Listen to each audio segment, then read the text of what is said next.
Hari ini hari Minggu tanggal 10 Juli kita bergabung dengan umat Kristiani di seluruh dunia, secara khusus umat Katolik merayakan hari Minggu sebagai hari Tuhan, hari di mana kita berbakti, terutama bersyukur atas penyelenggaraan Tuhan di dalam kehidupan kita, sehingga kita boleh berjumpa bersama pada hari Minggu ini.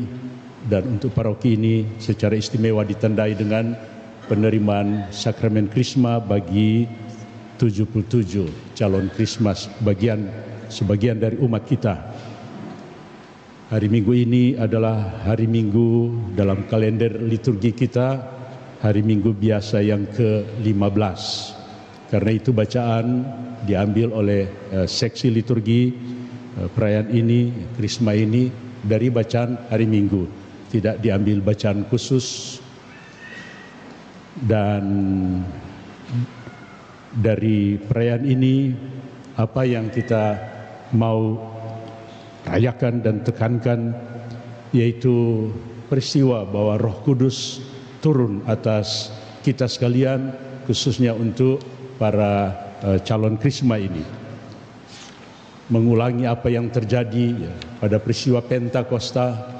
Roh Kudus turun atas para rasul, dan dengan peristiwa itu mereka yang mulanya takut-takut, khawatir karena Tuhan sudah tidak ada bersama mereka. Tuhan sudah kembali ke surga, ke rumah Bapa. Dia katakan dia pergi untuk menyediakan tempat. Namun kamu tidak usah khawatir, aku akan mengutus Roh Penghibur, yaitu Roh Kudus, untuk memberikan kekuatan, untuk memberikan keberanian, untuk memberikan kekuatan untuk membela iman yang sudah diwariskan oleh Tuhan kepada mereka. Peristiwa itu ditunggu-tunggu dan terjadi ketika Roh Kudus turun atas mereka.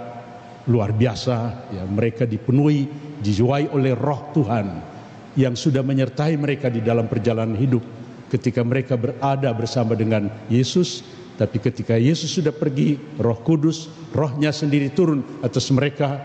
Mereka menjadi terbuka, sehingga apa yang mereka dengarkan, apa yang mereka saksikan, apa yang mereka jalankan dan alami bersama Yesus lewat penerimaan Roh Kudus itu seperti dicerahi, seperti diterangi, seperti dicahayai, sehingga mereka lalu mulai pergi dan mewartakan tentang Tuhan yang mereka imani, yang mereka hidupi, jiwai, dan yang tentu mereka harapkan bahwa kelak akan bersatu dengan Tuhan yang sudah bangkit, yang sudah bersatu di dalam kesatuan abadi dengan Bapanya di surga. Saudara-saudara yang terkasih, dalam peristiwa penerimaan sakramen Krisma, pencurahan Roh Kudus ini yang sudah dipersiapkan oleh pastores, para pastor, oleh para pembina, oleh umat tentu, ini adalah bagian dari warisan gereja, warisan umat yang diteruskan kepada Anda sekalian. Pada peristiwa penerimaan sakramen Krisma ini, seperti sudah dipersiapkan dan dilatih, sepertinya terjadi secara singkat. Sesudah kita membaharui janji baptis lagi, dikuatkan di dalam iman kita dalam kesatuan dengan gereja universal, gereja Katolik universal. Lalu pada peristiwa penerimaan Krisma, Anda dipersiapkan dengan mengatakan ketika Bapak Uskup mengoleskan minyak Krisma di dahi untuk laki-laki memakai nama Yosef, dan untuk perempuan Paulus memakai nama paroki ini, pelindung paroki ini Paulus, sedangkan untuk perempuan memakai nama Maria. Nah, paroki tetangga yang ada di Kota Palu ini. Nah, waktu itu untuk para calon yang laki-laki, Bapak Uskup mengoleskan minyak Krisma dengan mengatakan, Paulus, terimalah tanda karunia Roh Kudus. Kamu menjawab apa? Amin. Ya, sekali lagi, Paulus, terimalah tanda karunia Roh Kudus. Amin. Ya. Lalu untuk perempuan, Maria, terimalah tanda karunia Roh Kudus. Amin. Saudara-saudari, kelihatan singkat saja, tapi ini punya makna yang mendalam, luas, lebar, tinggi. Paulus, Maria, terimalah tanda karunia Roh Kudus. Ya, Roh Kudus dicurahkan atas kamu. Ya, seperti pada para rasul, kepada para rasul pada hari Pentakosta. Dan kamu menjawab amin. Apa artinya itu? Kata ini, satu kata saja ini. Jawaban Anda, ya, itu berarti ya, benar, betul. Hari ini Roh Tuhan ada padaku, turun atasku. Aku diurapi oleh Roh Kudus. Saudara-saudara yang terkasih, inilah peristiwa itu dengan pengurapan minyak krisma. Anda diurapi oleh Tuhan. Roh Tuhan ada padaku. Saudara-saudara yang terkasih, kemudian lalu Bapak Uskup ya menampar sedikit dalam arti apa ya? Mengangkat dagumu dengan mengatakan damai Kristus. Kamu menjawab terima kasih. Buah dari Roh Kudus pertama dalam peristiwa penerimaan sakramen Krisma ini adalah damai. Damai Tuhan yang mendiami kamu, tinggal di dalam dirimu, yang menjiwai kamu seterusnya. Saudara-saudara yang terkasih, bacaan yang diambil dari hari Minggu ke-15, hari Minggu biasa ini, kiranya menggarisbawahi apa yang terjadi dengan penerimaan sakramen Krisma pada hari ini. Bacaan pertama kita dengarkan tadi, firman Tuhan, sabda Tuhan sangat dekat padamu. Luar biasa, sabda Tuhan sangat dekat padamu. Bagaimana caranya? Di dalam mulutmu dan di dalam hatimu. Saudara-saudari,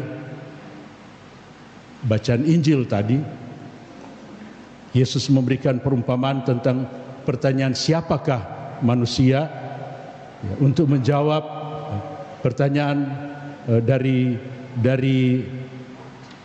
seorang ahli Taurat, ahli hukum agama, ahli kitab suci, guru, apa yang harus aku lakukan untuk memperoleh hidup yang kekal?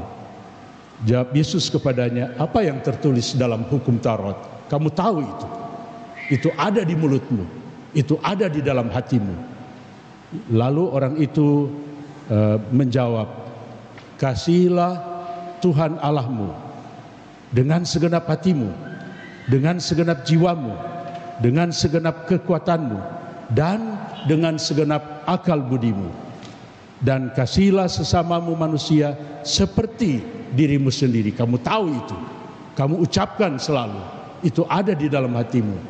Tapi bacaan pertama melengkapi tadi dengan mengatakan firman itu sangat dekat padamu, ada di dalam mulutmu, ada di dalam hatimu. Tapi apa yang harus apa yang belum lengkap? Yaitu hendaklah engkau melaksanakannya.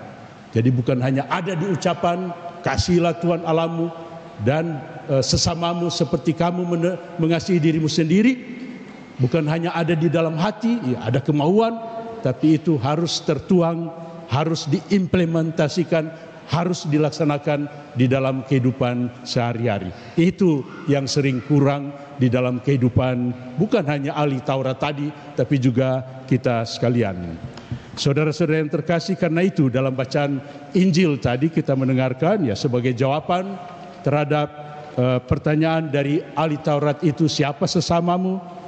Yesus belum langsung menjawab, apa yang ada tertulis, apa yang kamu tahu, apa yang kamu akukan selalu, ada di dalam mulutmu, ada di dalam hatimu. Nah, sesudah dia menjawab, lalu Yesus katakan, jawabmu itu benar, lakukanlah demikian, maka engkau akan hidup. Lihat ini, kamu menjawab benar, bisa 100 ya, nilaimu, tapi belum tentu itu ada di dalam kehidupan kamu. Karena itu Yesus katakan, lakukanlah demikian, maka engkau akan hidup. Nah, untuk membenarkan dirinya, orang itu berkata lagi kepada Yesus, tetapi siapakah sesamaku manusia? Dia belum puas. Apa jawaban Yesus? Dia tidak menjawab, tapi dia kasih perumpamaan. Satu kisah, satu cerita, suatu narasi tentang orang-orang yang melihat orang yang menjadi korban. Tapi apa yang terjadi? Orang sudah dengar tadi. Seorang Lewi, dia lewat saja. Seorang Farisi, dia lewat saja. Sedangkan orang Samaria yang dibenci oleh orang Yahudi, tidak disukai oleh orang Yahudi, justru orang Samaria itu yang membantu menolong orang Yahudi yang tidak suka orang Samaria. Saudara-saudara yang terkasih, dan karena itu Yesus mengakhiri, menurut pendapatmu, siapakah di antara orang ini adalah sesama manusia bagi orang yang jatuh ke tangan penyamun itu?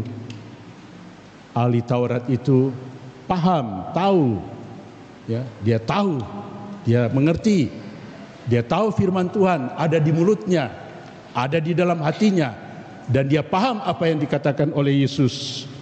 Dan karena itu dia menjawab, orang yang telah menunjukkan belas kasihan kepadanya. Dia katakan itu, dia tahu itu.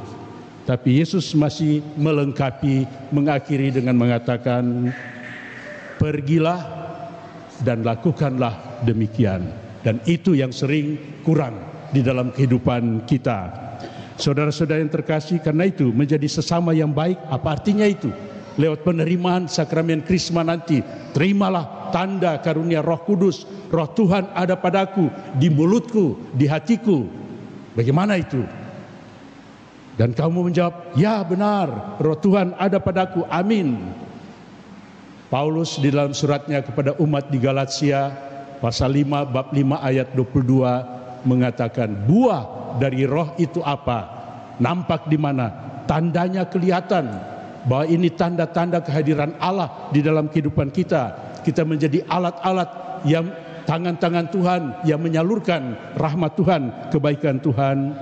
Paulus menyebutkan 9 hal sebagai tanda kehadiran Allah di dalam kehidupan kita, sebagai tanda bahwa kita menjadi alat saluran-saluran rahmat Tuhan, yaitu kasih, sukacita, damai sejahtera, kesabaran, kemurahan, kebaikan, kesetiaan, kelemah lembutan, dan penguasaan diri. 9 hal menjadi tanda bahwa kita menerima Roh Kudus. Nanti ya, pada Anda menerima sakramen Krisma, Roh Tuhan ada padaku, itu akan nampak di mana? Di dalam tanda-tanda yang kelihatan itu. Saudara-saudara yang terkasih, karena itu Yesus mengatakan, pergilah dan lakukanlah demikian, perbuatlah demikian. Dengan demikian, maka bacaan kedua dari kitab dari surat Paulus kepada umat di Kolose, bab 1 ayat 15 dan seterusnya, menunjukkan bahwa Roh Tuhan ada padaku.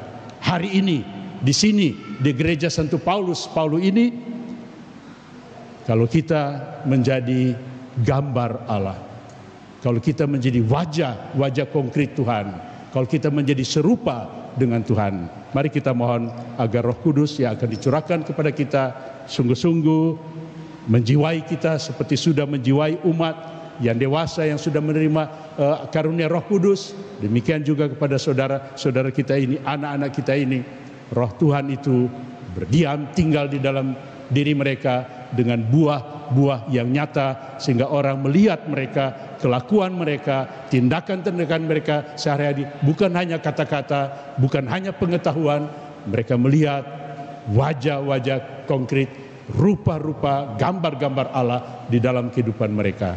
Semoga demikian.